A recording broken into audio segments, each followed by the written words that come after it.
Today, inside Congress, Rep. Robert Garcia delivered a clear and direct final warning to Donald Trump and his administration.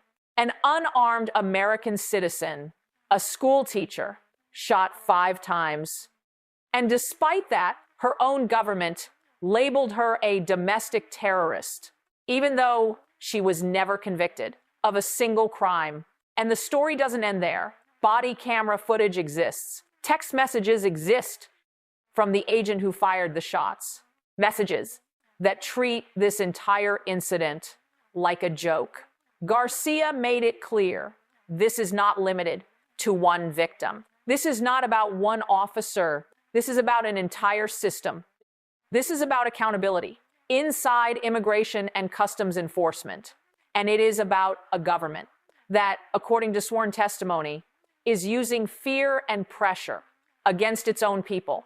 Garcia said, this is a question of power. And the real issue is how that power is being used and against whom. In his words, Trump's ICE must be held accountable. Now watch closely, because this is not a debate. This is Rep. Robert Garcia's final warning to Trump and ICE. You were shot 5 times, which is terrifying and horrific. Your own government called you a domestic terrorist, is that correct? Correct. And you're not a terrorist, of course, correct? No, I'm not. You're a teacher, is that right? Yes, correct. You were convicted of no crimes, is that correct? Correct. Have you ever been convicted of a crime? Never. Never been convicted of a crime. But the government kept calling you a domestic terrorist even after all the baseless criminal charges against you were dismissed, is that correct? Yes, correct. Would you agree that the government is trying to intimidate protesters and to encourage more violence? Yes. Is it true that in the body cam footage, the CBP officer told you to, and I'm so sorry for saying this, the officer told you to, quote, do something, bitch, before he fired? Yes. It's disgusting, shameful, and it gets worse. Ms. Martinez, these are images of texts sent by the agent who shot you. And they're actually disturbing to read, but I think it's important for the public to see this. The agent linked an article about your shooting and texted, read it, 5 shots, 7 holes. I fired 5 rounds and she had 7 holes. Put that in your book, boys. Oh well, it is what it is. Shit happens. This is someone that works for the United States government. I fired 5 rounds and she had 7 holes. Now, he was talking about you, and it's our understanding that he was actually bragging about his aim shooting an unarmed American citizen. Is that right? Correct. I'm so sorry, Ms. Martinez. DHS has allowed the agent who shot you to remove evidence and to potentially destroy it. Is that correct? Correct. They are actively working to deny you justice to an American citizen who's been shot and almost murdered. I'm so sorry. I want to turn to Ms. Rahman very briefly. The government, and I'm sorry, it's important that, of course, that those are watching can see this. I'm going to turn this for a minute. I'm going to turn over to Ms. Rahman. Thank you. The image above you just saw, Ms. Rahman, we've taken it down, of course. Ms. Rahman, you were literally just driving to a doctor in your own city. Is that correct? That's correct. You shared that when officers were yelling at you, that you thought about others who had been shot. Is that correct? Yes. You told officers that you were disabled. Is that correct? Yes, many times. You were still brutally arrested, denied medical care, and you lost consciousness in your cell. Is that correct? That is correct. Horrific, outrageous, and I'm so sorry that this happened to you. And I would encourage the American public to view the photos of what happened to Ms. Rahman, which are very hard to see. These agents are unleashing violence against people across our country. And I have one final picture as I close. I want to remind the American public of Stephen Miller. There is probably no single person in this government has done more damage and more harm to people across this country, immigrants and U.S. citizens, in the terror that is happening across this country than this man right here. And it's our job as a House, a Senate, and a united Congress to hold him responsible for the crimes that are happening to United States citizens. As a country, we have to do better. And with that, I yield back. This congressional hearing was not framed as an emotional response to a single incident. It was part of a formal oversight process, where the objective was not to deliver an immediate judgment, but to examine how government action was carried out and how that action was later justified. What becomes clear early in this hearing is that the case discussed was not treated as an isolated moment. The facts referenced were already on the public record, and the questions raised were grounded in that record. This approach matters because in congressional oversight, language and framing are intentionally measured. Statements made in these settings are meant to withstand legal and administrative scrutiny later on.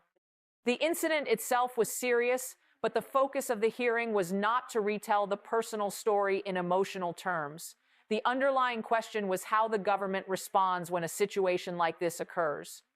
Whether there is an immediate effort to establish facts neutrally or whether an official narrative forms before accountability mechanisms are triggered. It is in this context that the use of the term domestic terrorist became significant. That language was not treated as a rhetorical issue alone. In government records, terminology carries weight. When such labels are applied to a citizen, they do not remain confined to a single case. They influence how future cases are viewed, how agencies communicate, and how the public understands enforcement actions. The hearing examined whether that language was based on verified facts or whether it contributed to confusion and escalation. This is also why body camera footage and internal text messages became central to the discussion. Their importance was not emotional impact, but documentation. Oversight hearings rely on records that exist independently of public statements. When lawmakers refer to such material, they are signaling that the issue extends beyond competing narratives. The text messages in particular drew attention because they reflected internal communication rather than official messaging. These exchanges were not written for public release, and for that reason, they offer insight into how the incident was viewed internally after it occurred. For Congress, this matters because internal responses often reveal organizational culture more clearly than prepared statements. Throughout the hearing, the name of Immigration and Customs Enforcement appeared repeatedly, but not as part of a campaign or slogan. ICE is a federal law enforcement agency, and with that status comes a higher standard of accountability. The question raised was not whether the agency should exist or perform enforcement duties. The question was how boundaries are defined and how responsibility is assigned when those boundaries are questioned. Oversight hearings function by bringing agency actions into public review. This does not mean conclusions have already been reached. It means that explanations are now expected. In this case, lawmakers focused on whether existing internal accountability mechanisms were sufficient and whether they operated transparently. The administration was referenced as part of this examination, which is standard in oversight proceedings. Federal agencies do not operate independently of policy direction. They function within frameworks established by executive leadership. Mentioning the Trump administration was not presented as a personal accusation, but as a question of policy responsibility. When enforcement patterns repeatedly come under scrutiny, oversight extends beyond individual officers. It moves toward examining whether policy guidance, training, or institutional incentives contribute to those outcomes. That is the level at which the administration entered the discussion. Another theme that emerged was the issue of fear and pressure. This was not introduced as a definitive claim, but as a question raised by testimony.